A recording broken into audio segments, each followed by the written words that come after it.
آپ سن رہے ہیں پولو کویلو کا مشہور ناول 11 منٹس کا اردو ترجمہ۔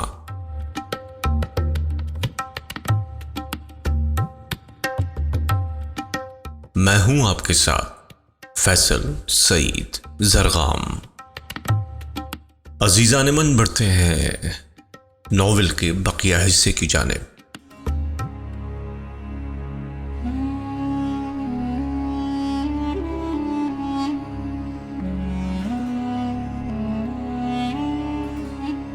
اور اس طرح 6 ماہ گزر گئے۔ ماریا کو کئی اہم باتوں کا پتہ چلا، مثال کے طور پر یہ کہ کوپا کابانا کا کام کیسے چلتا تھا۔ چونکہ یہ ریو ڈی برن کے مہنگے ترین مقامات میں سے ایک تھا، اس لیے اس کے گاہک عام طور پر اعلیٰ عہدوں پر مامور کاروباری افراد تھے، جنہیں دیر سے گھر لوٹنے کی اجازت تھی، کیونکہ وہ یہ ظاہر کرتے تھے کہ وہ اپنے گاہکوں کے ساتھ شام کے کھانے کے لیے باہر گئے تھے۔ لیکن یہ شام کے کھانے رات کے 11 بجے سے زیادہ دیر تک جاری نہیں رہ سکتے تھے۔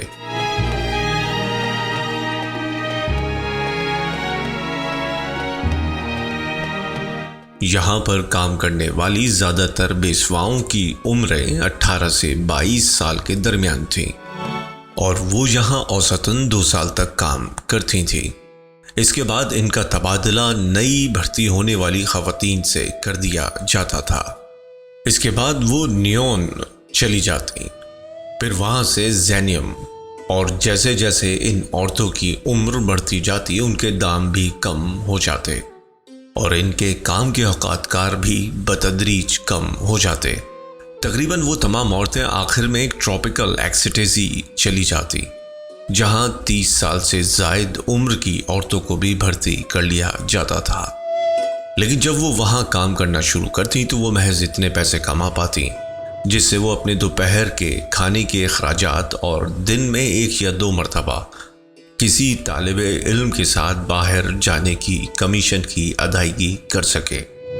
ایک گاہک کا معاوضہ عام طور پر محض اتنا ہوتا تھا کہ اس سے سستی وائن کی ایک بوتل ہی خریدی جا سکتی تھی۔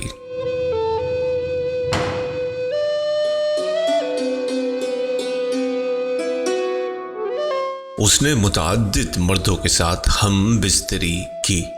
اسے اس بات کی پرواہ نہیں ہوتی تھی کہ ان کی عمر کیا تھی یا انہوں نے کس قسم کا لباس پہنا ہوا تھا، لیکن اس کے ہاں یا نہ کہنے کا دار و مدار اس پر ہوتا تھا کہ ان سے کس قسم کی مہک آتی تھی۔ اسے سگریٹوں پر کوئی اعتراض نہیں تھا، لیکن وہ سستے آفٹر شیو اور ان لوگوں سے نفرت کرتی تھی جو نہاتے نہیں تھے یا جن کے کپڑوں سے بدبودار شراب کی مہک آتی تھی۔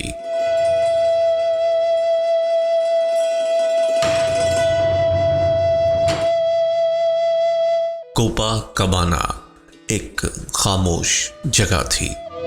اگر آپ کے پاس رہائشی اجازت نامہ اور کام کا اجازت نامہ ہو، آپ کی تمام دستاویزات قانون کے مطابق ہو، اور آپ نے سوشل سیکیورٹی کی ادائیگی کی ہو، تو ممکنہ طور پر سوئٹزرلینڈ بیسواؤں کے لیے دنیا کی بہترین جگہ تھی۔ میلان ہمیشہ کہا کرتا تھا کہ وہ نہیں چاہتا کہ اس کے بچے اس کا نام کسی چھوٹے اخبار میں دیکھیں، اور اسی وجہ سے وہ اپنی ملازماؤں پر نظر رکھنے کے معاملے میں کسی پولیس والے جیسی سختی کا مظاہرہ کرتا تھا۔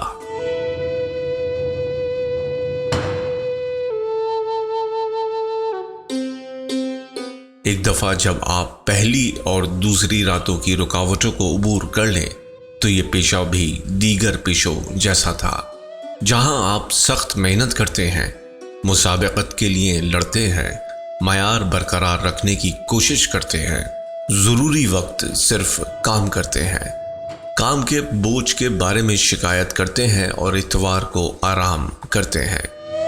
زیادہ تر بیسوائیں کسی حد تک مذہب پر یقین رکھتی تھیں اور اپنے متعلقہ گرجا گھروں میں اور اجتماعات میں حاضری دیتی تھیں، عبادت کرتی تھی اور اپنے خدا سے ملاقات کرتی تھی۔ اسے حیرت انگیز طور پر یہ معلوم ہوا کہ ہر 5 میں سے ایک گاہک اس کے ساتھ ہم بستری کرنے کے بجائے محض اس سے باتیں کرنا چاہتا تھا۔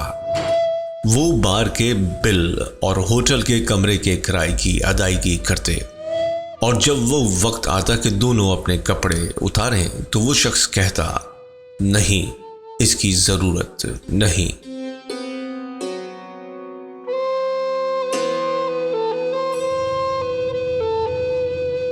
وہ سب اپنے کام کے بوجھ اپنی بے وفا بیویوں کے متعلق گفتگو کرنا چاہتے تھے، اور یہ کہ وہ خود کو کس قدر تنہا محسوس کرتے تھے، اور ان کے ساتھ باتیں کرنے والا کوئی نہیں تھا۔ ان سب باتوں سے وہ بخوبی واقف تھی۔ شروع میں ماریا کو یہ باتیں بہت عجیب لگیں۔ پھر ایک رات وہ ایک گھمنڈی فرانسیسی کے ساتھ ہوٹل گئی جو کہ اعلیٰ ملازمتوں کا بھرتی کار تھا۔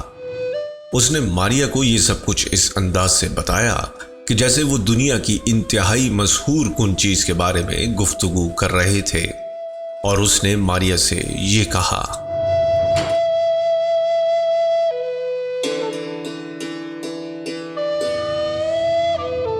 کیا تم جانتی ہو کہ اس دنیا میں تنہا ترین شخص کون ہے؟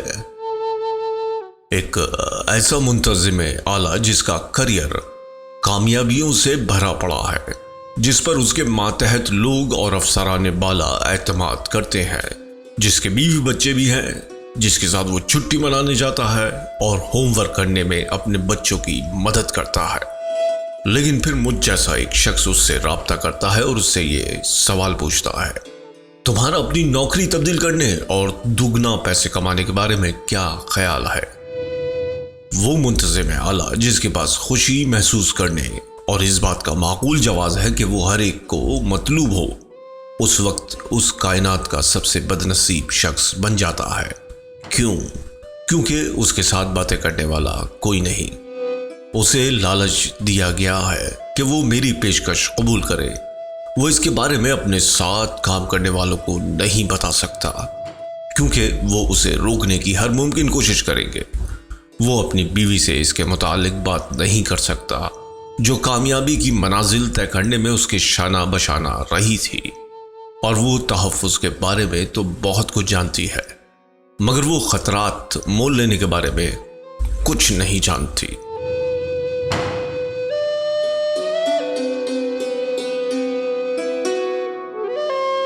وہ اس کے بارے میں کسی سے بھی بات نہیں کر سکتا، اور یہاں وہ اپنی زندگی کے سب سے بڑے فیصلے کے روبرو کھڑا ہے۔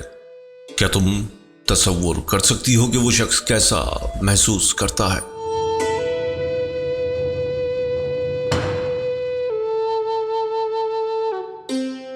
نہیں، یہ آدمی دنیا کا تنہا ترین شخص نہیں تھا۔ ماریا دنیا کی تنہا ترین شخص کو جانتی تھی، جو کہ وہ خود تھی۔ اس کے باوجود اس نے اپنے گاہک کی بات سے اتفاق کیا، اس امید میں کہ وہ اسے باہری معاوضہ دے گا، جو کہ اس نے دیا بھی۔ لیکن اس کے الفاظ نے ماریا کو یہ سوچنے پر مجبور کر دیا تھا کہ اسے اپنے گاہکوں کو دباؤ سے نکالنے کے لیے، جس سے وہ دوچار تھے، کوئی نہ کوئی راستہ تلاش کرنا چاہیے۔ اس سے اس کے کام کے معیار میں بہتری آئے گی اور اضافی پیسے کمانے کے امکان میں اضافہ ہوگا۔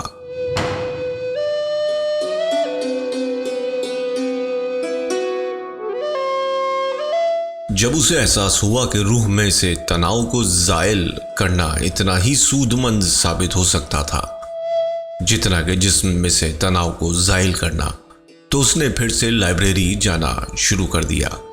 اس نے ازدواجی مسائل، نفسیات اور سیاسیات سے متعلق کتابوں کے بارے میں استفسار کرنا شروع کر دیا، اور لائبریری کی منتظم یہ دیکھ کر خوش ہوئی کہ ایک نوجوان عورت جسے وہ انتہائی بے وقوف سمجھتی تھی نے سیکس کے بارے میں سوچنا بند کر دیا تھا، اور اب وہ قدر اہم معاملات پر توجہ دے رہی تھی۔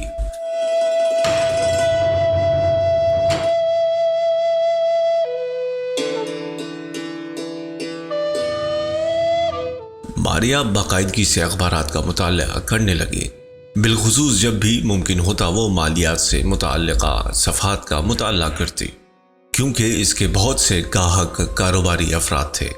وہ ذاتی مسائل کے حل میں مدد فراہم کرنے والی کتابیں تلاش کرتی، کیونکہ اس کے سبھی گاہک ایک قسم کی جذباتی بے چینی میں مبتلا تھے۔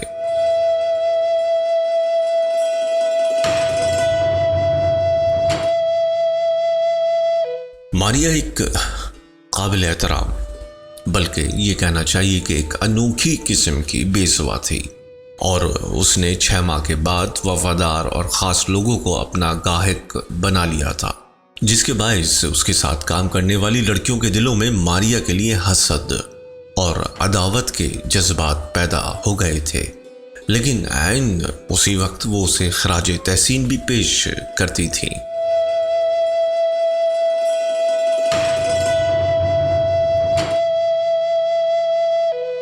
جہاں تک سیکس کا تعلق تھا تو اس کی وجہ سے ماریا کی زندگی میں کوئی تبدیلی نہیں آئی تھی۔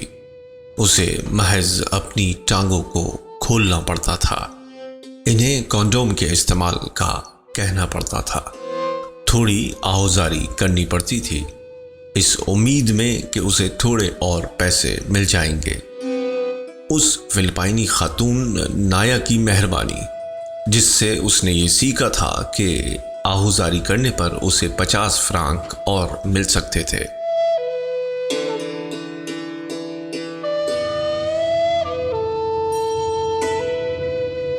بعد میں نہانا پڑتا تھا، اس امید میں کہ پانی اس کی روح کو پاک صاف کر دے گا۔ اس میں کوئی غیر معمولی بات نہیں، اور بوسہ لیے بغیر ایک بیسوا کے لیے بوسہ انتہائی مقدس تھا۔ فلپائنی خاتون نایا نے اسے سمجھایا تھا کہ وہ اپنے بوسے اپنی زندگی کے ہم سفر کے لیے بچا کر رکھے۔ سلیپنگ بیوٹی نامی کہانی کی طرح ایک ایسا بوسہ جو اسے ابدی نیند سے جگائے گا اور اسے واپس جادوئی دنیا میں لے جائے گا۔ اس فرسی داستان میں سوئٹزرلینڈ چاکلیٹوں اور گھڑیوں کا دیش تھا۔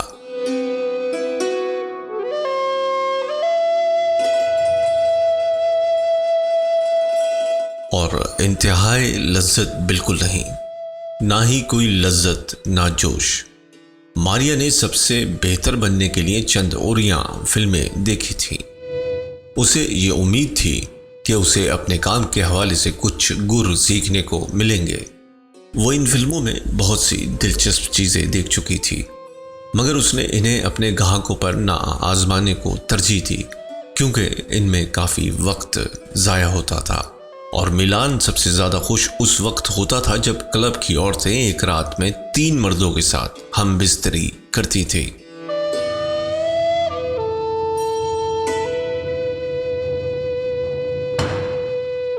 چھ ماہ کے بعد ماریا کے بینک اکاؤنٹ میں 60,000 فرانک تھے۔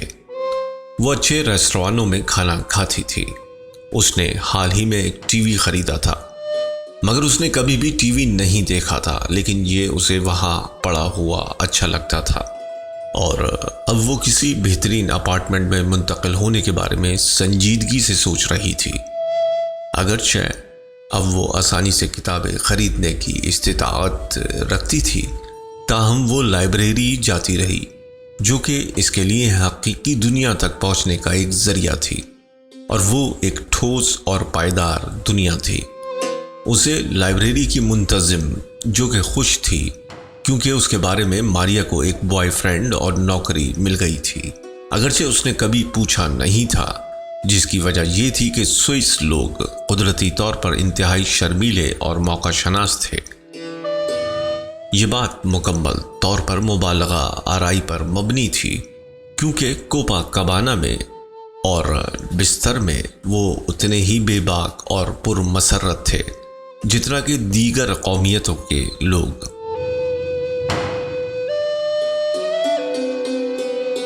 ماریا کی ڈائری سے ایک گرم اتوار کی شام۔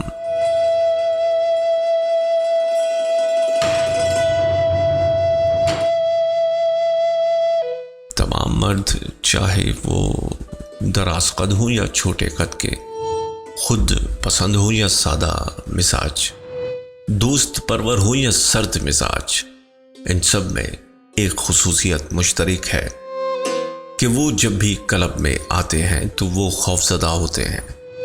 ان میں نسبتاً تجربہ کار مرد اونچی آواز میں بات کرتے ہوئے اپنا خوف چھپاتے ہیں، جبکہ منکسر مزاج والے مرد اپنے احساسات کو چھپا نہیں پاتے اور شراب پینا شروع کر دیتے ہیں۔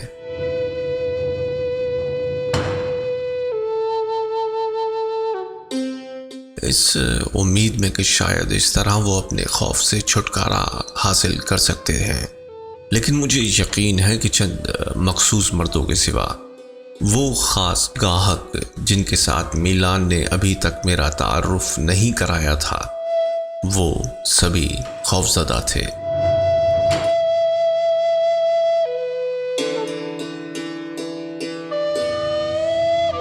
انہیں کس چیز کا خوف تھا؟ پریشان تو مجھے ہونا چاہیے۔ کلب کو چھوڑ کر کسی انجان ہوٹل میں تو میں جاتی ہوں، اور میرے پاس دوسروں سے زیادہ جسمانی طاقت یا زیادہ بہتر ہتھیار نہیں ہے۔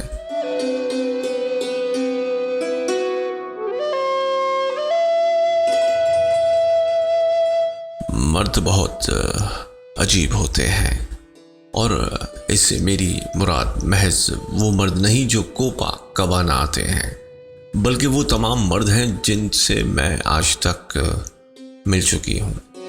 وہ آپ کو مار سکتے ہیں، آپ پر چلا سکتے ہیں، ڈرا دھمکا سکتے ہیں، پھر بھی وہ خواتین کی موت سے ڈرتے ہیں، ماں سوائے اس عورت کی جس سے وہ شادی کرتے ہیں۔ ان کی زندگی میں کوئی نہ کوئی ایسی عورت ہوتی ہے جو انہیں اپنی اطاعت کرنے پر مجبور کر دیتی ہے، چاہے یہ ان کی اپنی ماں ہی کیوں نہ ہو، کیوں نہ ہو، کیوں نہ ہو۔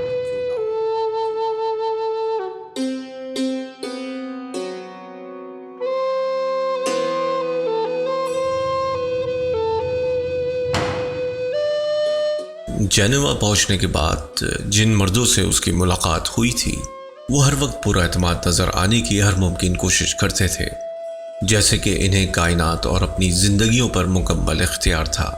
اگرچہ ماریا ان کی آنکھوں میں یہ دیکھ سکتی تھی کہ وہ اپنی بیوی سے خوفزدہ تھے، اور انہیں یہ ڈر بھی تھا کہ وہ اپنی جنسی خواہش کو بیدار کرنے میں ناکام ہو جائیں گے، اور یہ کہ شاید وہ اس عام سی بے سوا پر بھی اپنی مردانگی ثابت نہیں کر سکیں گے جس کو وہ اس کی خدمات کا معاوضہ ادا کر رہے تھے۔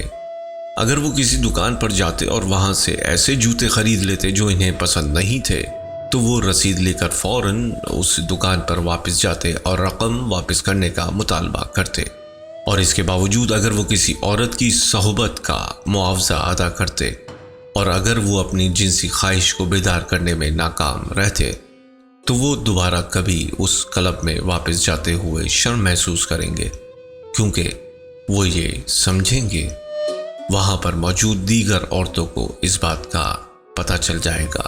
شرمسار تو مجھے ہونا چاہیے کہ میں ان کی جنسی خواہش کو بیدار کرنے میں ناکام رہی تھی، لیکن نہیں، وہ ہمیشہ خود کو ہی مورد الزام ٹھہراتے ہیں۔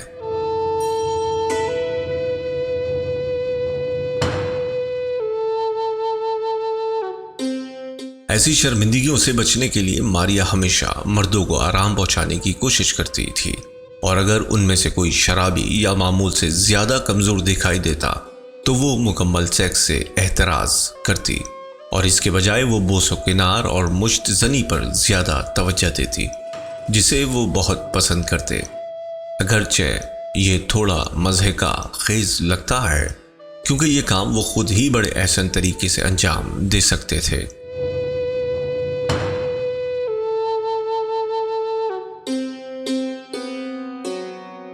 اسے اس بات کو یقینی بنانا تھا کہ وہ ندامت محسوس نہ کرے۔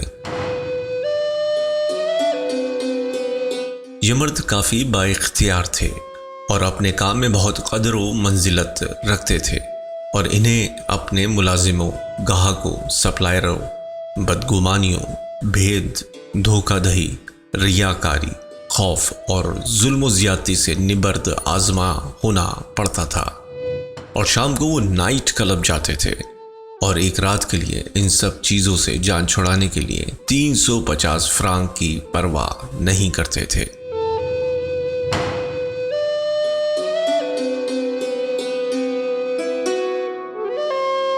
ایک رات کے لیے جانے دو ماریا، تم مبالغہ آرائی سے کام لے رہی ہو، در حقیقت یہ محض 45 منٹ کی بات ہے، اور اگر تم کپڑے اتارنے کے لیے وقت دو، پیار محبت کی بناوٹی اشارے کرو، تھوڑے گھسے پٹے جملے استعمال کرو اور دوبارہ سے کپڑے پہن لو، تو مباشرت کے دوران صرف ہونے والا وقت 11 منٹ سے زیادہ نہیں ہوگا۔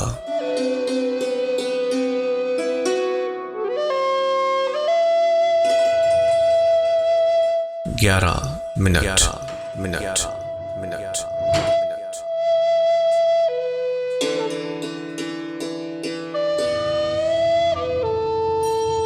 ساری کائنات اس چیز کے ارد گرد گھوم رہی تھی جس کے لیے محض 11 منٹ درکار تھے، اور 24 گھنٹوں میں سے محض ان 11 منٹ کی وجہ سے وہ شادی کرتے تھے۔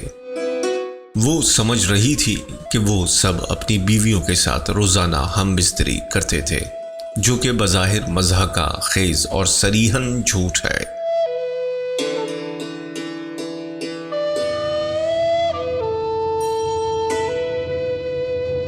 اپنے خاندان کی کفالت کرتے تھے، چیخو پکار کرتے، بچوں کو صبر کے ساتھ برداشت کرتے تھے، دیر سے گھر لوٹنے کا جواز پیش کرنے کے لیے مزے کا خیز بہانے سوچتے تھے، اور اگر سینکڑوں نہیں تو کم از کم ایسی درجنوں خواتین کو پیار بھری نظروں سے دیکھتے تھے جن کے ساتھ وہ جھیل جنوا کے کنارے چہل قدمی کے لیے جانا پسند کریں گے۔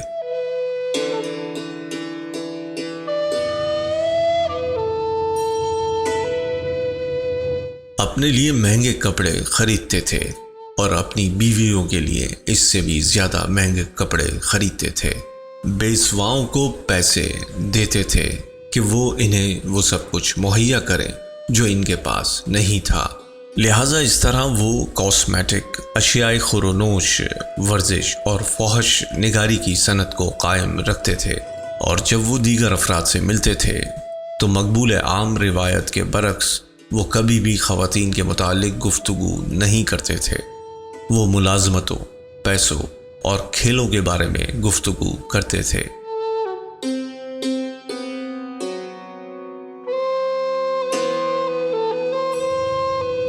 اس معاشرے کو ایک نہایت گھمبیر مسئلہ درپیش تھا، اور یہ مسئلہ ایمیزون کے گھنے جنگلات یا اوزون کی تہہ کی تباہی، پانڈا کی موت، سگریٹ، کینسر کا سبب بننے والی اشیاء خورونوش یا جیلوں کی حالت نہیں تھا جیسا کہ اخبارات میں بتایا جاتا تھا۔ یہ بلا شبہ وہ چیزیں تھیں جس کے ساتھ ماریا کام کر رہی تھی، سیکس، سیکس، سیکس، سیکس۔ لیکن ماریا یہاں انسانیت کو بچانے نہیں بلکہ اپنا بینک بیلنس بڑھانے کے لیے آئی تھی، اور اسے تنہائی کے مزید 6 ماہ اور اس چیز کے لیے 6 ماہ تک اپنا وجود قائم رکھنا تھا جس کا اس نے انتخاب کیا تھا۔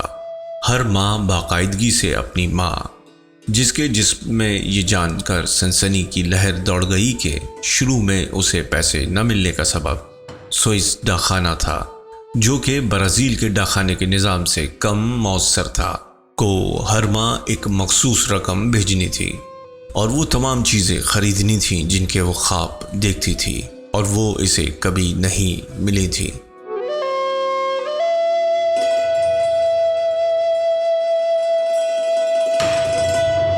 وہ ایک بہتر اپارٹمنٹ میں منتقل ہو گئی جہاں آتش دان بھی موجود تھا، اگرچہ گرمیوں کا موسم شروع ہو چکا تھا، اور اپنی کھڑکی میں سے وہ ایک چرچ، ایک جاپانی ریستوران، ایک سپر مارکیٹ اور ایک نہایت ہی عمدہ قہوہ خانے کا نظارہ کر سکتی تھی، جہاں وہ اکثر جاتی تھی اور اخبار پڑھتی تھی۔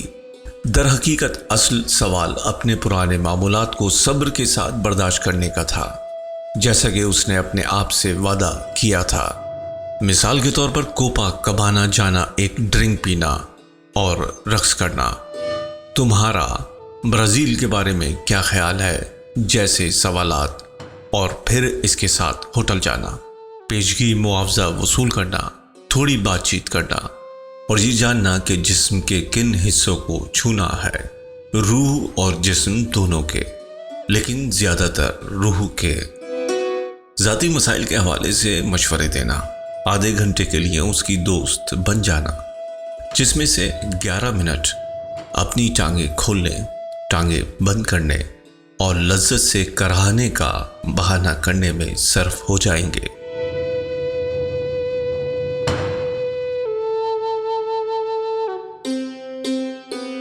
تمہارا بہت بہت شکریہ، اگلے ہفتے پھر ملیں گے۔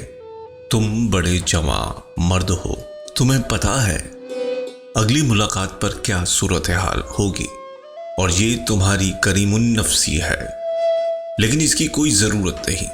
تمہارے ساتھ بہت خوشگوار وقت گزرا۔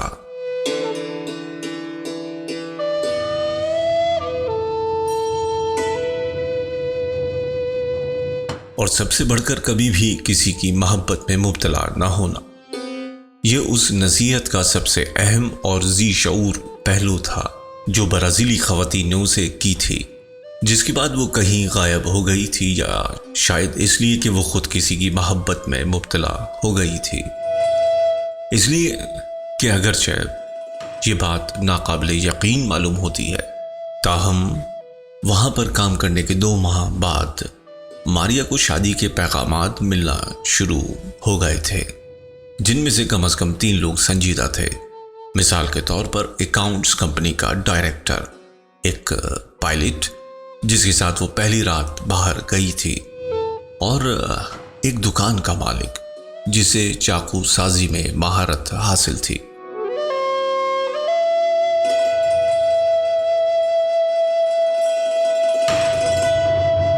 ان سب نے ماریا کو اس زندگی سے دور لے جانے اور ایک عمدہ گھر، فرنیچر اور شاید بچے اور پوتے نواسے دینے کا وعدہ کیا تھا، اور یہ سب محض 11 منٹ کی وجہ سے۔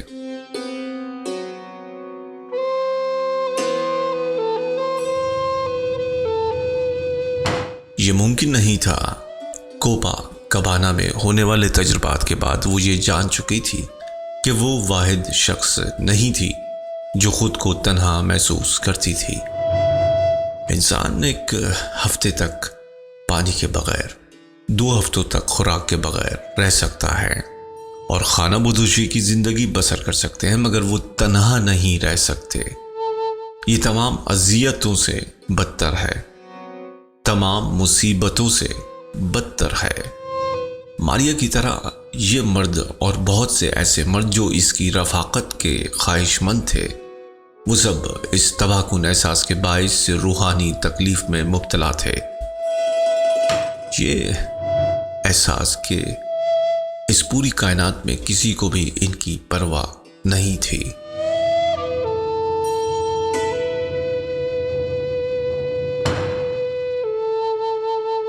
محبت کے چنگل میں پھنسنے سے بچنے کے لیے ماریا نے اپنی توجہ ڈائری پر مرکوز رکھی۔ وہ کوپا کبانا میں محض اپنے جسم اور دماغ، جو کہ روز بروز بہت تیز اور باشعور ہوتا جا رہا تھا، کے ساتھ داخل ہوتی تھی۔ اس نے خود کو قائل کرنا سیکھ لیا تھا کہ وہ ایک خاص مقصد کے لیے جنیوا آئی تھی، لیکن ہوا یہ کہ وہ ریو ڈی برن پہنچ گئی، اور جب بھی وہ لائبریری سے کوئی کتاب ادھار لیتی تھی تو اس کے اس نقطۂ نظر کی توثیق ہو جاتی تھی کہ کسی نے بھی دن کے ان 11 منٹ کے بارے میں صحیح طور پر نہیں لکھا تھا۔ شاید یہی اس کی تقدیر تھی، اگرچہ اس لمحے اسے ایک کتاب لکھنا، اپنی داستان اور اپنی مہم جوئی کو بیان کرنا مشکل معلوم ہوتا تھا۔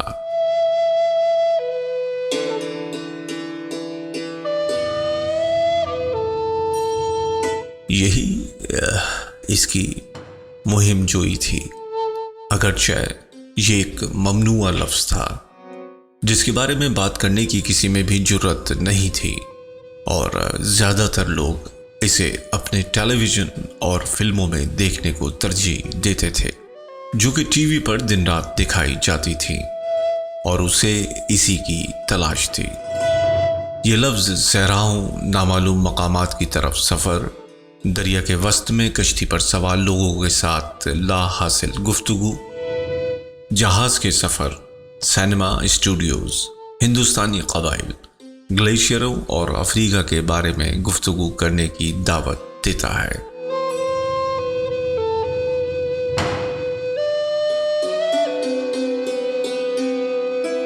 وہ ایک کتاب لکھنے کے تصور کو پسند کرتی تھی، اور حتیٰ کہ اس نے اس کا عنوان بھی سوچ لیا تھا، 11 منٹ۔ اس نے اپنے گاہکوں کو 3 درجات میں رکھنا شروع کر دیا تھا، جیسے کہ ختم کر دینے والے ایک فلم کو خراج عقیدت پیش کرنے کے لیے جس سے وہ بے حد لطف اندوز ہوتی تھی، جو کہ شراب کے نشے میں مست ہو کر وہاں پہنچتے تھے اور یہ ظاہر کرتے تھے کہ کسی پر بھی توجہ نہیں دے رہے تھے، لیکن انہیں اس بات کا یقین ہوتا تھا کہ سب انہی کی جانب دیکھ رہے تھے۔ وہ مختصر سا رقص کرتے اور پھر اصل بات پر آتے اور کسی لڑکی کو اپنے ساتھ ہوٹل لے جاتے۔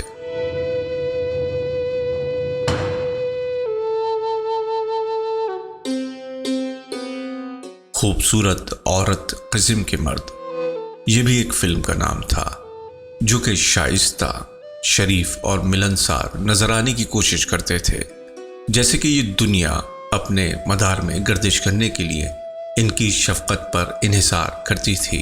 جیسے کہ وہ گلی میں چہل قدمی کر رہے تھے اور اتفاقاً کلب میں آ گئے تھے۔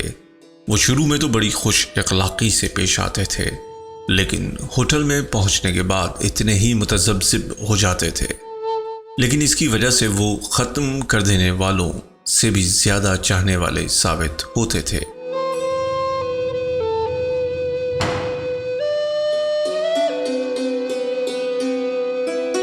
اور آخر میں گاڈ فادر قسم کے لوگ تھے۔ یہ نام بھی ایک فلم سے متاثر ہو کر رکھا گیا تھا جو کہ عورت کے جسم کے ساتھ ایسا برتاؤ کرتے تھے کہ جیسے یہ کوئی مال تجارت ہو۔ وہ رقص کرتے تھے، باتیں کرتے تھے، کوئی گر نہیں بتاتے تھے۔ وہ یہ جانتے تھے کہ وہ جو چیز خرید رہے تھے اس کی اصل قیمت کیا تھی، اور ان کی منتخب کردہ عورت چاہے جو کچھ بھی کہے وہ اس کے ہاتھوں بے وقوف نہیں بنتے تھے۔ فقط وہی مرد ایسے تھے جو مہم جوئی کے معنی سے بخوبی واقف تھے۔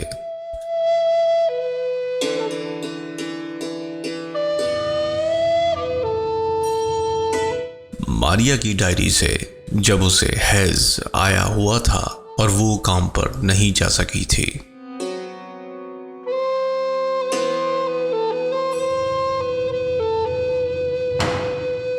اگر میں آج اپنی زندگی کے متعلق کسی کو بتاؤں تو میں اپنے بارے میں کچھ اس طرح سے بتا سکتی ہوں کہ وہ مجھے بہادر، خوش اور ایک آزاد عورت تصور کریں گے۔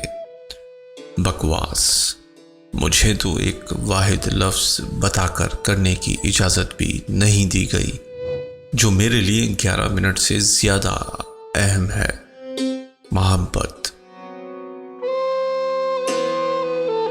میں ساری زندگی محبت کو ایک قسم کی رضاکارانہ غلامی سمجھتی رہی تھی۔ خیر، یہ جھوٹ ہے۔ آزادی اس وقت تک قائم رہتی ہے جب محبت موجود ہو۔ ایسا شخص جو کسی کو اپنا سب کچھ دے دیتا ہے اور خود کو سب سے زیادہ آزاد محسوس کرتا ہے، وہ ایک ایسا شخص ہے جو تہہ دل سے محبت کرتا ہے، اور جو شخص تہہ دل سے محبت کرتا ہے اور خود کو آزاد محسوس کرتا ہے۔ یہی وجہ ہے کہ میں سوچتی ہوں کہ میرے لیے کچھ بھی معنی نہیں رکھتا اس بات سے قطع نظر کہ مجھے کن تجربات کا سامنا کرنا پڑے گا یا میں کیا کروں گی یا کیا سیکھوں گی، میں توقع کرتی ہوں کہ یہ وقت جلدی سے گزر جائے تاکہ میں خود ہی اس شخص کی تلاش دوبارہ شروع کر سکوں جو مجھے سمجھنے اور میرے لیے تکلیف کا باعث نہ بنے۔ لیکن یہ میں کیا کہہ رہی ہوں؟ محبت میں کوئی بھی کسی کو نقصان نہیں پہنچا سکتا۔ ہم سب اپنے احساسات کے خود ذمہ دار ہیں، اور ہم جو کچھ محسوس کرتے ہیں اس کے لیے کسی کو قصوروار نہیں ٹھہرا سکتے۔ میں جن مردوں کی محبت میں مبتلا ہوئی تھی، جب میں نے انہیں کھو دیا تو اس سے بھی میرے دل کو ٹھیس پہنچی۔ تاہم اب مجھے یقین ہو چکا ہے کہ کوئی بھی کسی کو نہیں کھوتا، کیونکہ کوئی بھی کسی کا مالک نہیں ہے۔ یہ آزادی کا حقیقی احساس ہے کہ دنیا کی ہر اہم چیز آپ کے پاس ہو، لیکن وہ آپ کی ملکیت نہ ہو۔